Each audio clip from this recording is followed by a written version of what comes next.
Action. We're here for ToonBarn.com at New York Comic Con, and we're here talking with Phil LaMarr about all of the work he's done in animation and cartoons. We're here at the acid-free gallery booth here at New York Comic Con. So, Phil, how is it? So far, so good. I just walked in, but I'm seeing some amazing stuff. I mean, actually, just here at the Acid Free Gallery, some amazing stuff. I haven't seen enough costumes yet. I've already seen 2 Batmans, one in the bathroom. All right, so you've had a long history of doing voiceovers for all these different cartoon properties out there. You've got Futurama, you've had The Clone Wars, you've had Family Guy, you've had Static Shock, and I mean, I could go on and on and on. There's like 274 listed in IMDb. Where did you get your start? I know with Mad TV and everything, they did some animation bits on Mad TV where you had done some of the voiceovers for those, and then you kind of rolled from there. But when did it really hit you that you were going to be a voiceover artist? Well, it's weird because I sort of had 2 starts. My very first professional job was as a voice on the Mr. T cartoon when I was still in high school. And then Mad TV was really my professional beginning because we did the Corky Quakenbush claymation pieces that they had us do the voices. And really it was after I left Mad. Because when I was still on Mad, I think we were doing... Did we do Futurama before we left? I think so. But you were squeezing it in. But once I had time to actively pursue it, and it came pretty quickly. I'd say the year after I left Mad, I was, the voiceover work pretty much took over where Mad left off. Did you have to get an agent just for voiceover? Yes.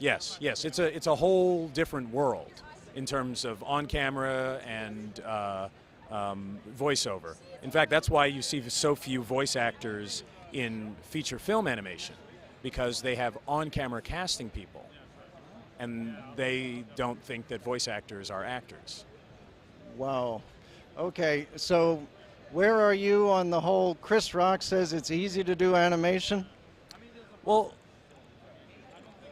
it's easy to do animation if you're Chris Rock and you're being hired to be Chris Rock. Actually, I've been hired to be Chris Rock a few times. So I have no complaint at all with Chris getting paid $1 million for a job. Because every time they don't want to pay $1 million, they call me. All right, so there are times when you have to do imitation as opposed to creating your own voices. Mm-hmm. Yes, sometimes, in Clone Wars I did Bail Organa, the character that was created on camera by Jimmy Smits. And they wanted the animated character to sound like the on-camera character. So that was, very much about finding a voice that echoed what he was doing. Captain Antilles, have the protocol droid's mind wiped. That sort of thing. I mean, because it's necessary. Then there are other times where you'll start with an impression as a basis for a character. There might be a character that reminds you of someone. And then you start with an impression and then maybe tweak it. That's me because I have an impression sort of mind. Other people just make up their voices whole cloth, or people they know, or just places in their body, like D. Bradley Baker. Yeah, he does the voice of Perry the Platypus, and he has to come from way deep in his throat, and nobody knows how he does it. No, he does Perry the Platypus. He did Appa on Avatar: The Last Airbender, and he does all of the clones in Star Wars: The Clone Wars. And I mean, that to me is an amazing challenge because you're doing clones. They all have the same voice, but different personalities.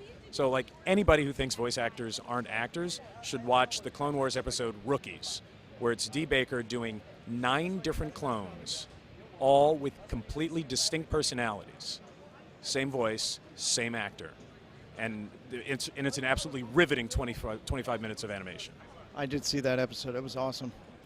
All right, so when you get called in to do a job, all right, do they bring you in for like several episodes if they know you're only going to have like limited lines? Like you had Ollie, the guy who does the weather on Family Guy, and he might say, it's going to rain, and that's it. Now, do they really just bring you in just for that, or do they bring you in for more? just for that. I have had 30-second work days on Family Guy. Well, you wait for an hour because Seth's in a meeting, but then when you're actually in there recording, I'll come in, I'll say, hey, Seth, how you doing? It's like, hey, Phil, how are you? We'll kibitz for a while. It's like, all right, do it once. All right, one more, angrier. All right, great, nice seeing you. Wow, that's amazing. I had no idea that's what you had to do. Well, the problem is they've got this pipeline, animation-wise. They've got to, write it, draw it, record it, and all that. So they don't generally have multiple episodes all stacked up waiting, because they've got to get going. So I think if they could bring me in, and there are times, if you're out of town or something and they have to pick up, it's like, oh, I was gone for a month. Now when I come in, I have 3 episodes to do. But generally, they try to get people in their place on the assembly line. Was there any time where you just couldn't get the take, or there were so many takes, a really challenging line or a really challenging role? I remember there was an episode of Ozzy and Drix, which was a show where I was doing a Chris Rock sound-alike. And Warner Brothers back then recorded in this mall, and there was a spa next door, and I thought, oh, I've got the morning free. I'll go get a massage before my session, which is the single worst thing you can ever do. It's basically like waking up in the morning again. I didn't have access to anything. And I had to do this voice. I had to get all the way up here and be able to do Osmosis Jones. Wow. And I couldn't get up there. I'm like, So I think that was actually the only time I can remember being like nervous and in a panic, like, oh my God, I don't have control of my instrument. Did you have to come back for retakes for that one? No, it just took longer than it should have. That episode should have taken, 2.5 hours, and it took 3, because I spent the first half hour just not being able to hit it. And then once I warmed up, I was there, and then we went back and re-recorded the first lines again at the end. So would you say normally you're a one-take guy? No, it depends. It depends. I mean, because the problem is, when you're playing, I've been fortunate enough to work on stuff that's really, really well written. Like I work on this show for the Hub, Kaijudo. Andrew Robinson and Henry Gilroy and Marty Eisenberg write that. And it's nuanced, it's characters, it's behavior.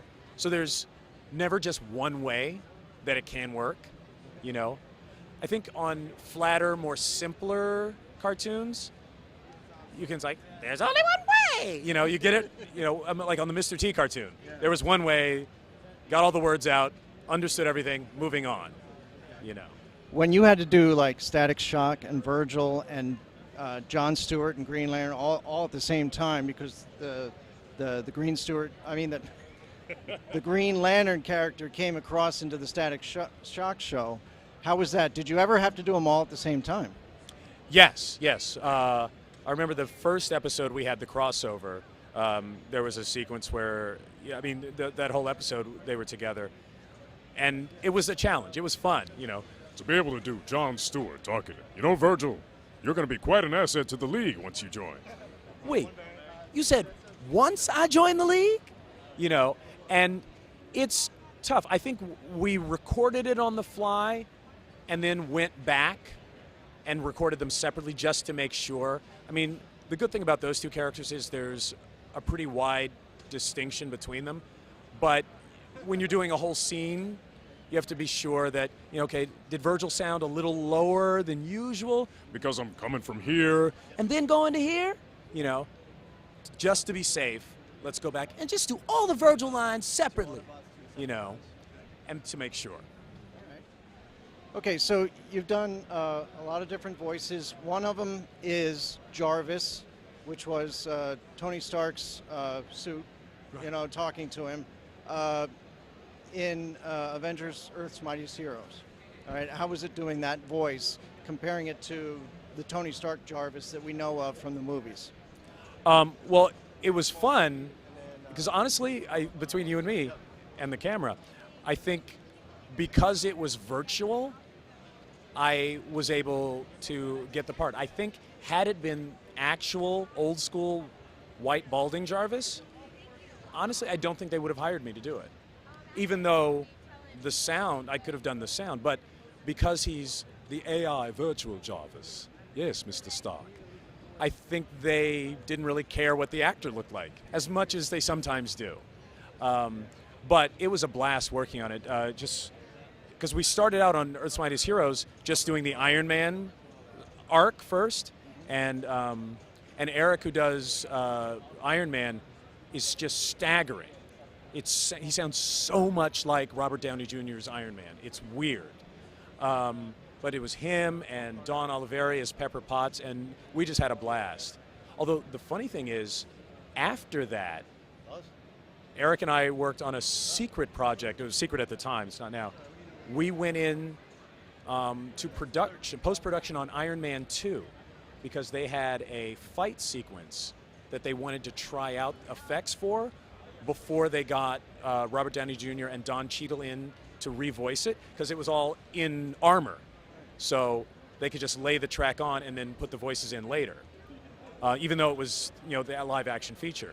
So Eric came in and did Robert Downey Jr., and I came in and did Don Cheadle as Rhodey. And we're like, oh, fancy seeing you here. Because we didn't know what we were doing, because it was like totally top secret. You're not allowed to tell anybody where you're going or what you're doing, non-disclosure agreement, all of this stuff. And of course, the stuff that we did was eventually replaced, but it was really cool. We got to see that action footage before the movie was even finished, and we got to do our Iron Man thing again, That's awesome. You have some projects coming up. Do you know what we'll be able to see you in next? Well, I've got a new series called Kaijudo that airs on the Hub. That's actually a lot of fun. It's based on a Pokemon knockoff game from the 90s, but they've taken it and made this really nuanced, detailed kind of story. It's about kids who control monsters, but not with cards, but with gauntlets. And the animation looks great, and story-wise, it's fantastic. I play Gabe, the main character, Ray, who's played by Scott Wolf. He has two friends, me and Kari Walgren, who plays Allie. And we get pulled in with him into this world of dueling with monsters. And the great thing about it is, in the old Pokemons, it's like, I control, go get them. This game, they actually deal with the idea of well, how do these monsters feel about being controlled? They're pulled from another dimension. I was doing something, and that's a lot of fun. I guess, not sure when the new episodes air, but they're ongoing. And other than that, I'm also working on a web series that I produced called Inside the Legend that I produce and starred in. And new episodes of that come out every Wednesday at InsideTheLegend.com. And that's more in the Mad TV vein. We interview characters from history and mythology and legend, but none of them are quite how you remember them. Okay. We'll have to look that up. All right. Is there anything that you are really looking forward to doing here at New York Comic Con? I'm hoping to get my sketchbook signed by Bill Sienkiewicz. All of our ToonBarn viewers would love to look forward to your web series and Kaijudo. And of course, we still love watching you in Clone Wars and Family Guy and everything else that you show up in. All right. Thank you. Thank you, Marc. Thanks a lot.